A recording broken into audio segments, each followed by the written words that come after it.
believe that the internet has truly allowed us to lose the meaning of personal style. And I say this because over the past 5 to 10 years, it's truly kind of taken on a sort of buzz phrase and trendy thing to aspire to. Everyone has their foolproof list of how to have personal style, how to find your personal style, or people will reference those online that they're inspired by and sort of copy outfits until they really land into their own worlds. But I do think that this is kind of a disconnect because to me, personal style is very unconscious, natural, and personal. Like it comes from something that cannot be created in the online way of referencing an inspiration. Of course, it comes from your interests, your inspiration, the things that touch you in life, but I do think with the rapid pace of information, rapid pace of inspiration in fashion online, there's a lot of just copying and not really connecting. So in this video, I want to get to the bottom of what even is personal style. I'm gonna go through all of my musings, tidbits, and things that I've just thought of over the recent days, and let's chat about it. So the first note that I want to start off with is that I noticed Emma Chamberlain posted a podcast episode where it's kind of a challenge. She talks about whether someone is fashionable or stylish. So by Emma's definition, fashionable means that you're in tune with trends, you understand what's cool, what's happening in fashion, and you have your finger on the pulse, let's say. So that in itself is very important if you want to be up to date, if you have an interest and you want to discuss fashion, commentate on it, see the correlation between societal movements and the clothes we wear and the ways we express ourselves. And it's also just very relevant in general. Stylists have to keep up to date with what's big and new and what's just been put out, what needs to be pushed in order to create the right looks for magazine editorials, or just keep people in the know. So knowing trends is great, being up to date in fashion is totally great, and it's very good to be knowledgeable in that sense. So then stylish, by her definition, was when you just have your own unique flair and you don't really look to copy, it just naturally happens. Like, I don't know, I would say look at musicians 60s, 80s, 90s, like kind of in pre-internet cultural movement-y days. They have their own personality, their persona. You think of Fleetwood Mac and you think of Stevie Nicks in that beautiful semi-gothic boho black dress. And that's the image that I have in my mind because it's iconic. These things just happen. Someone who is stylish by this specific definition is just in tune with what they like, what looks good, how they feel cool, and it's just more personal. Like there could be an element of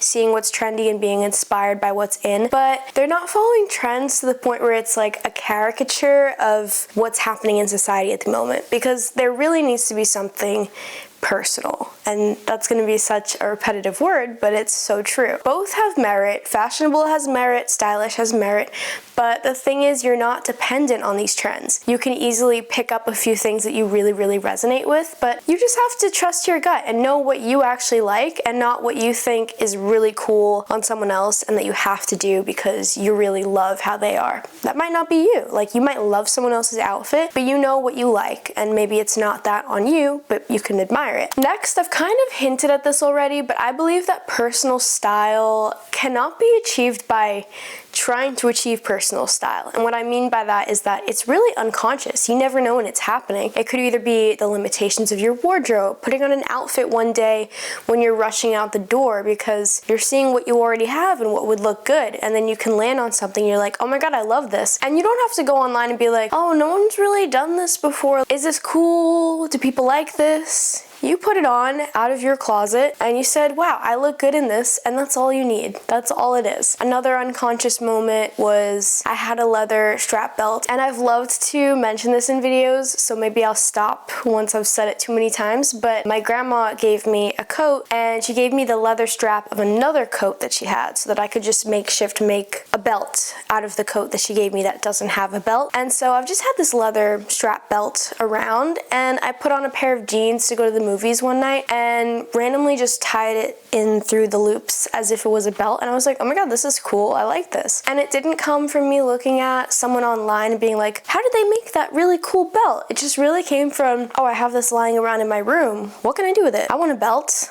My other belts are brown. This is black. Cool, done. That's the unconscious moment. It's things that you stumble upon. Or when you're thrifting and just exploring clothes by yourself, you might find something that's insane that you've never seen before.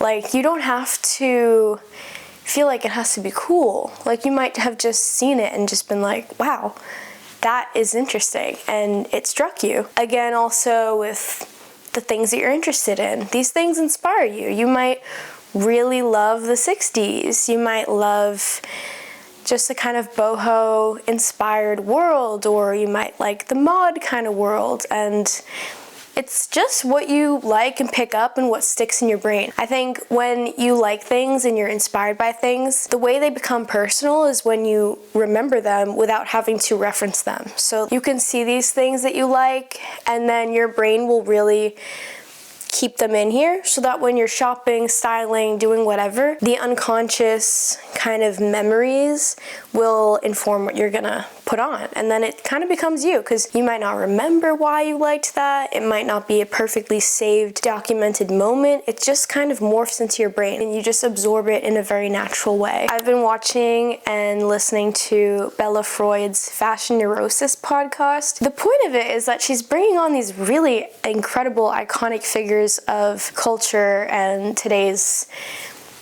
society, like musicians, sports players even, designers, actresses and actors, all these really inspiring people. And so you'd think they're very, very fashion because they're in this part of the world where they're inspiring others, they're artists, they're doing their thing. But every single time they answer her first question, which is, why did you put on what you're wearing today? Like, what led you to this outfit, this decision? It's always like, oh, like, I was on a couch, like, I had to figure out what I was gonna be comfortable in, or I'm on a plane, this is just this random thing. They don't even have, like, a real thought out, like, answer. It's really just convenience, utility, what they had with them, something totally random, but something that's very much natural, and also just feels like something I would put on if I was going to school one day, if I was going to work one day, something like that. When I was going to school, I would wake up at the crack of dawn, grab the first two things that made me feel comfortable, worked,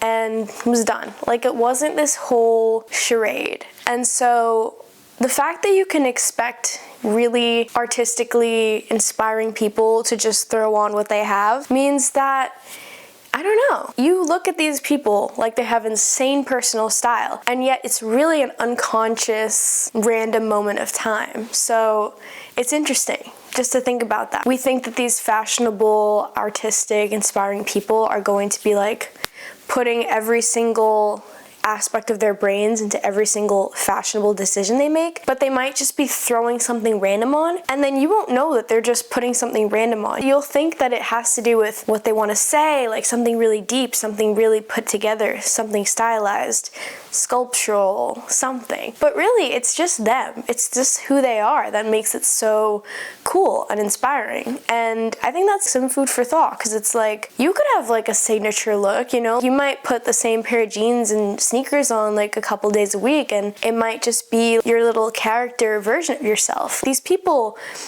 are really just people, you know? It's kind of fun because it's like they themselves think very much like us, and yet we will look at their outfits and be like, whoa. I want to talk more about the signature look type of question, because this is also very interesting to me, because we have an aversion to outfit repeating.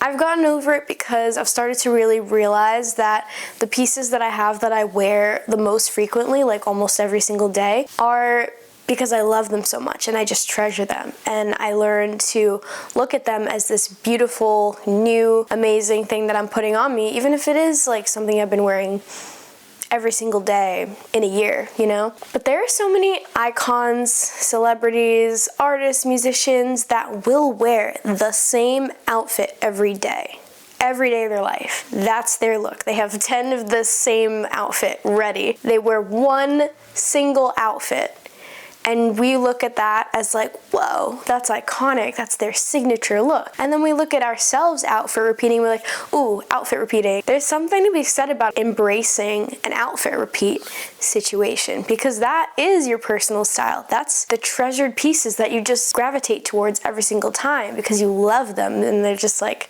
special to you. And another little bit of food for thought, because it's like, why do we not apply this to ourselves? Why do we not think, this is my signature look, this is what makes me who I am? Like, that's so special, and I think we should cherish that some more. Another thing that really aids in figuring out personal style or just expressing personal style, we all have it intrinsically, but consciously, if you want to see what your personal style is, simply just where you want to shop, and not where you want to try out, where you want to see a new store, just where you want to go. Like right now, where do you want to go if you're going to shop? It could be sleek tailoring. You could really like going to the Row, or you could really like going to a thrift store and finding a funky 70s outfit. That could be your goal for the day if it's just genuinely something that you want.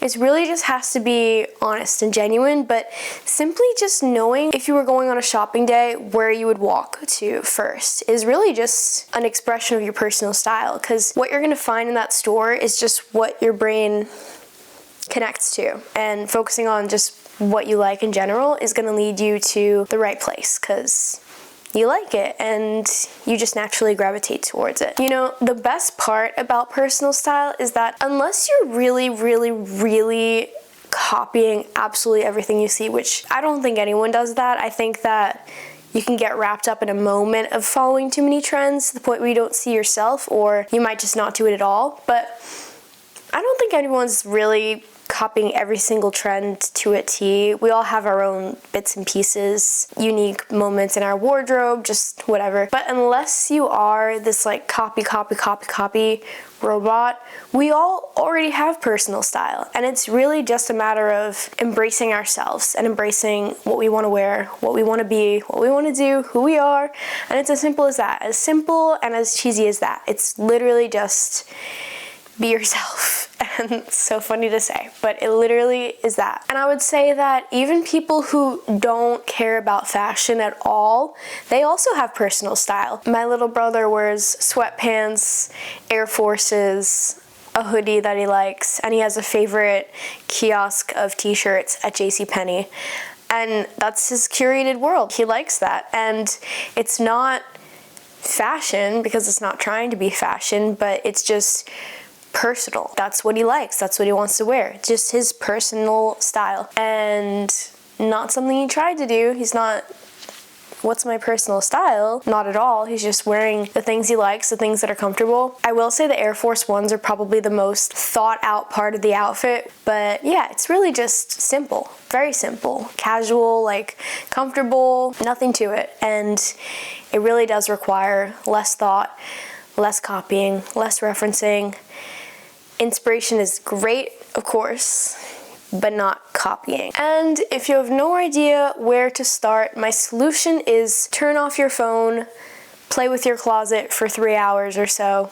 I mean, that's a lot, but maybe see where it goes. Start with 30 minutes and then it explodes because you're really having fun. Turn off your phone, go shopping. Just see what you like naturally. And that's really it. It's literally just about yourself and what you like and what you gravitate towards, and yeah, that's personal style to me. And I hope you enjoyed this. I hope it was fun to muse on this idea, kind of step away from the internet chaos and confusion that I think we all encounter every day. And yeah, thank you so much for watching.